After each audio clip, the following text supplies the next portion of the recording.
is strength in numbers, but organizing those numbers is one of the great challenges. Hello learners! Welcome to Grade 7 Mathematics class. I am grateful to be with you today. I am Ma'am Rhoda, your guide in understanding your first lesson, the Introduction to Sets.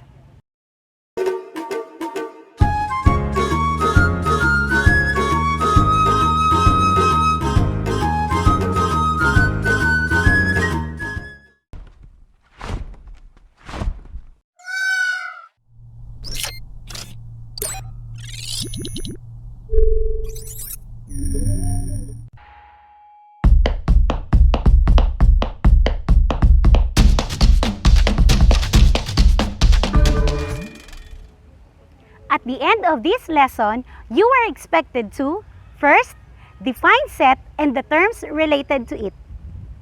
Next, give examples on how to represent and write the different kinds of set. And last, illustrate well-defined sets, subsets, universal sets, null sets, and cardinality of sets, union and intersection of sets, and the difference of two sets. If you are ready for our lesson, bring out your pen and paper as we make your lesson clear and easy to understand the math-amazing world of sets by answering these pre-assessment questions. Directions. Read each question carefully. Write the letter of the correct answer on your self-learning module. You have 5 seconds to answer each question. Number 1. What is the symbol used to indicate a null set? A, B, C, or D?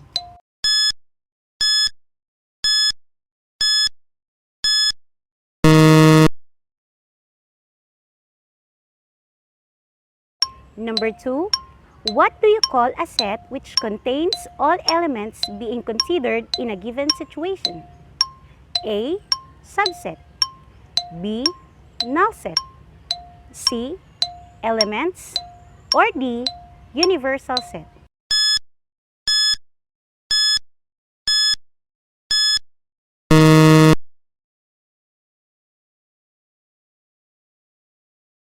Number 3. What is the other term for roster method? A. Rule method. B. Listing method. C. Universal method. Or D. Set builder notation.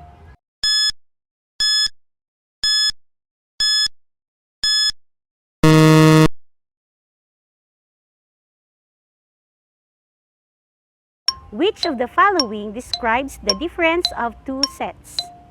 A, B,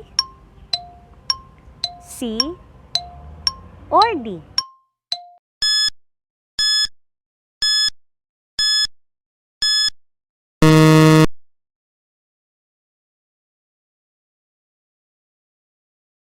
Number 5. Which of the following is an example of a well-defined set? A, the set of whole number greater than 5. B, the set of high school students. C, the set of teachers. Or D, the set of people.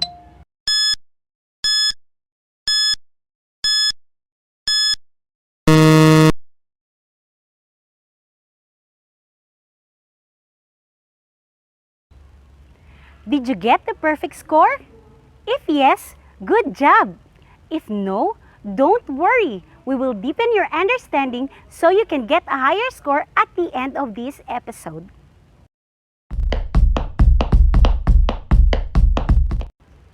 Do you like collecting objects? Or do you have any collection of things? There are people who like collecting things such as toys, plants, and coins. The collection or group of different things or objects is called a set. To explore more about set, let us have this activity. Can you name all the objects inside the box? If so, answer the following questions by writing the letter of your answer. How many groups or groups of objects are there inside the box? A. 1, B. 2, C. 3, or D. 4?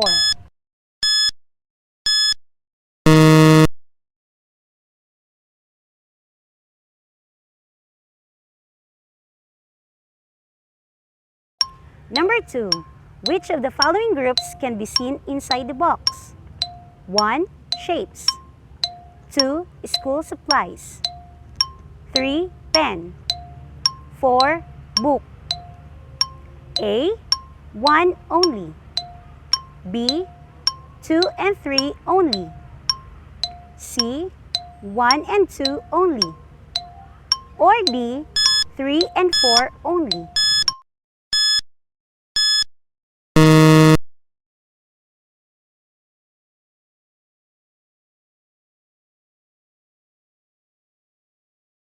Based on the activity, what do you think is the definition of sets? A set is a well-defined group of objects that share the same characteristic. Well-defined means that the objects are clearly stated or described. Let us consider these sets as examples. Set X is an example of a well-defined set since its elements are definable. 9, 8, 7, 6, and so on. While set Y is not a well-defined set since it is not clearly stated what kind of people we are referring to. In naming a set, we use any capital letters, and the objects in a set are called elements. This symbol is used to describe the element of the set, while this symbol connotes those that are not an element of the set. Let us take these following sets. The elements in set A are triangle, rectangle, and circle, while the elements in the set B are 1, 2, 3, 4, and 5. Hence, we can also conclude the following.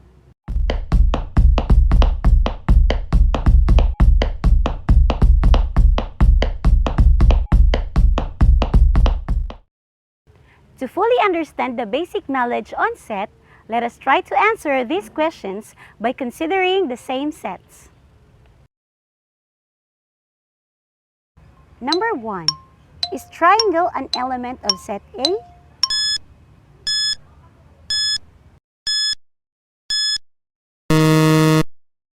Yes, triangle is an element of set A. Number 2. Can we consider 4 as an element of set B?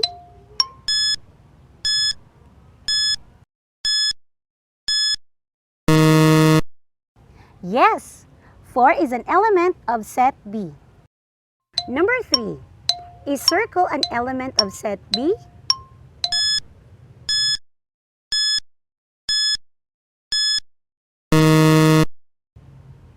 No, circle is not an element of set B. Therefore, we can write it in this way. I am sure you can now fully understand the definition of a set and its elements. Let us go further as I introduce to you the set representations. Here are the two ways on defining or representing a set: roster method and rule method. In order to differentiate these two methods, let us take this as an example. The roster method or listing method can be done by making a list of elements of a set. In our example, we have red, orange, yellow, green, blue, indigo, and violet, wherein each element is separated by a comma and enclosed with braces. The next one is rule method or set builder notation. It can be done by using this symbol, or read as x such that x, followed by the description of the set in singular form and enclosed with braces.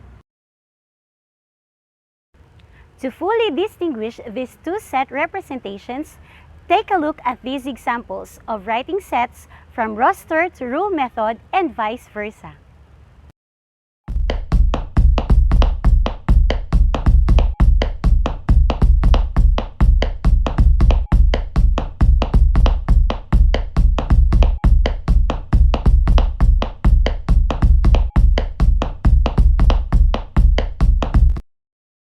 Since you already knew the set representations, let us now discover the types of set and the cardinality of set.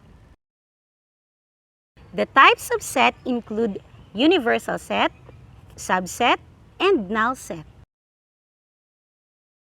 A universal set is a set which contains all objects or elements being considered in it. We use the symbol to indicate a universal set. An example of this is a set of all counting numbers.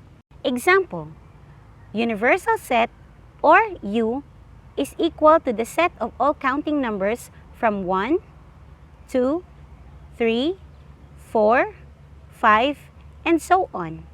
The three dots in a set is called an ellipsis, which indicates that the set continues in that pattern. A null set is a set with no elements. It is also called an empty set. We use the symbol or to indicate a null set. An example of it is the set of active volcanoes in Palawan. Since there are no active volcanoes in Palawan, it is a null set. Let us try to answer this one. Which of the following is an example of a null set? A. The set of vowels in the word rhythm. B. The set of consonants in the word aeon.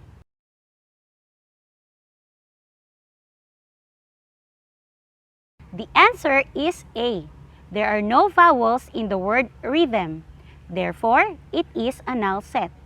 On the other set, it has one element since the letter N is a consonant. A subset is a set in which all its elements are contained in another set. We use this symbol to indicate the subset of another set and this symbol to indicate not a subset of another.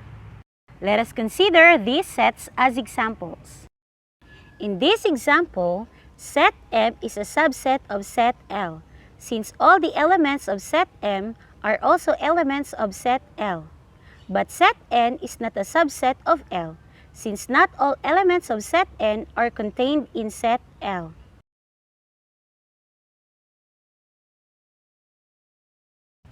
I hope it is all clear with you those types of set.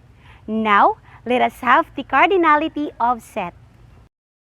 Cardinality of the set refers to the number of elements in a set.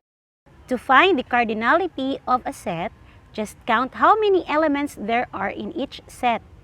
We use this symbol to describe the cardinality of set A.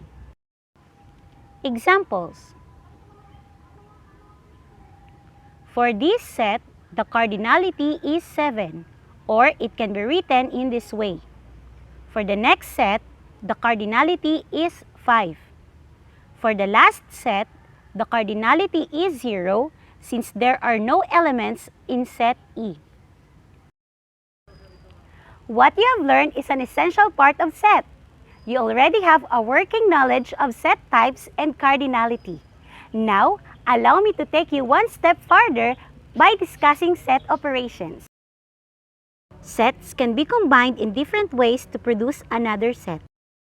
The basic operations are union, intersection, and difference. A Venn diagram can be used to easily perform these operations. In order to perform these three set operations, let us take A be the set of letters M, A, T, and H, and B be the set of letters G, R, E, A, and T. First, we have union of two sets, or A union B. To find the union of two sets, we will combine the elements of A and B. but the elements that are common to both sets will be written only once. The set will be enclosed by braces and the elements are separated by commas.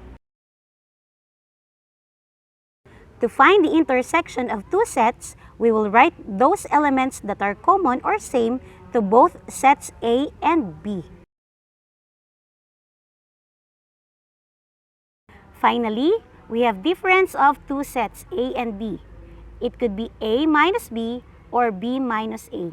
To find the difference for A minus B, remove the elements of set B from set A.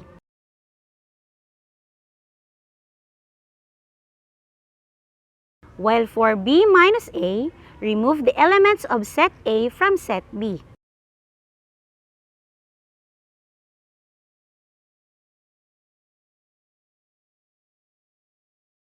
There you have it, learners! You're done with your first learning competency. In order to fix your skills, let us have a short practice.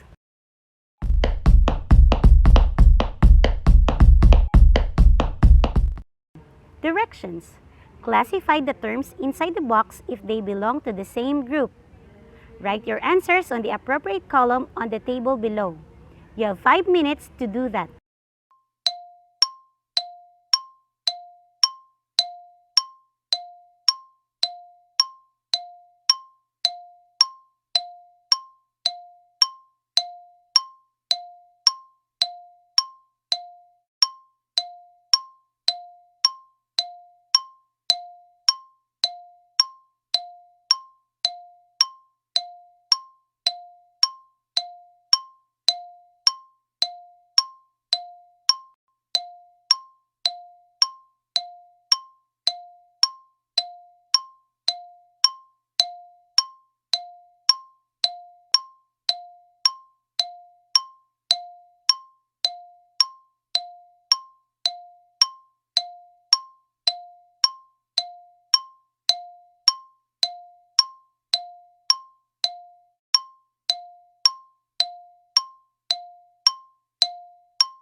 Did you get the perfect score? If yes, very good. If not, you can still improve by doing this next activity.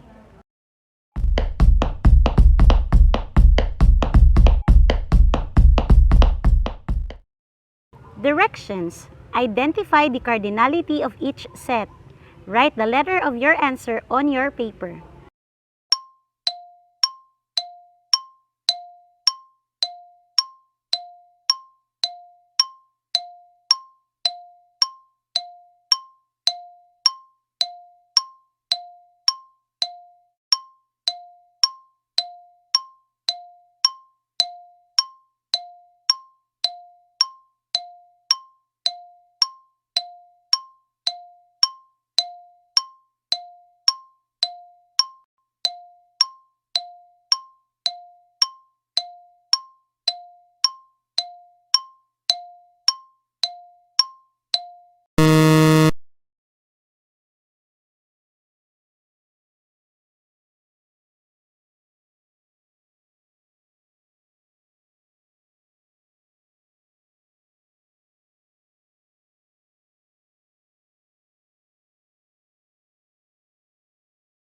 How did you find your activity?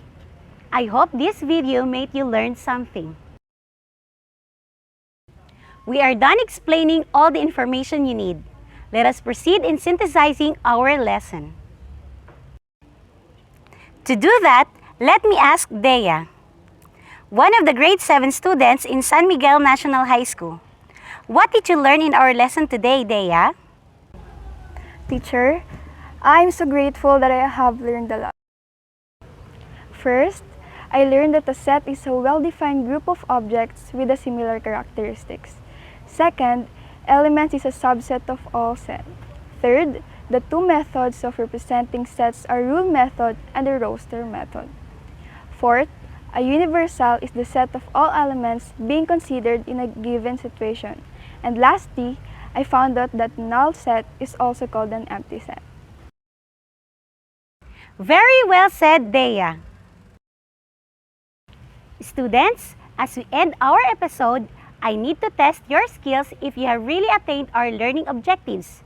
Let us now have a short quiz by answering the Let's Assess part. Directions. Read each item carefully. Choose and write your answer on your paper. Number 1. Which of the following describes the difference of two sets? A, B, C, or D?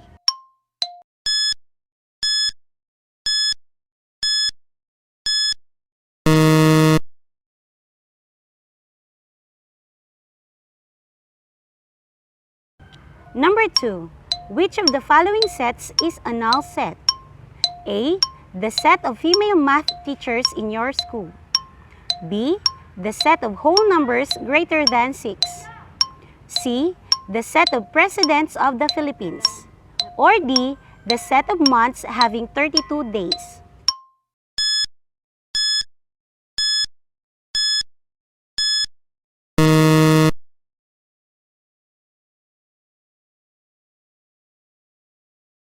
Which of the following is an example of a well-defined set? A, the set of whole numbers greater than 5. B, the set of high school students. C, the set of teachers. Or D, the set of people.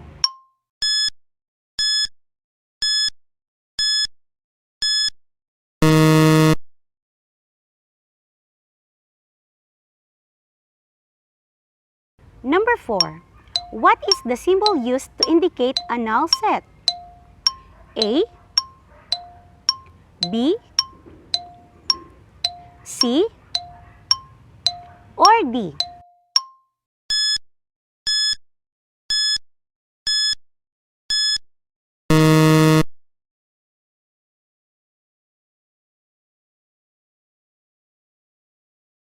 Number 5.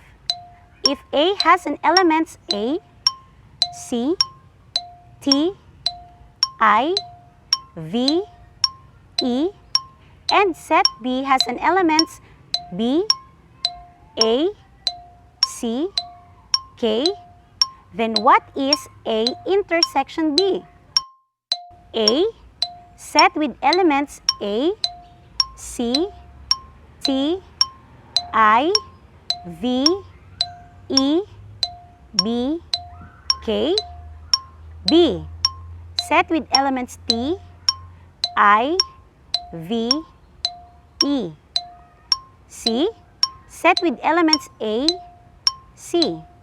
Or D, set with element A.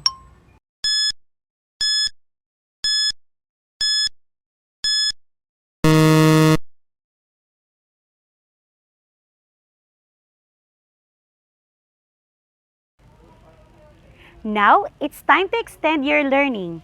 For your assignment, write 5 examples of sets from roster method to rule method and vice versa. Write your answer in your math journal. Congratulations, students! You were able to finish the task in our lesson. I hope you have learned a lot from this lesson. Once again, I am Ma'am Roda A. Merincilia, and this is Puerto Princesa Dream TV. Until next time!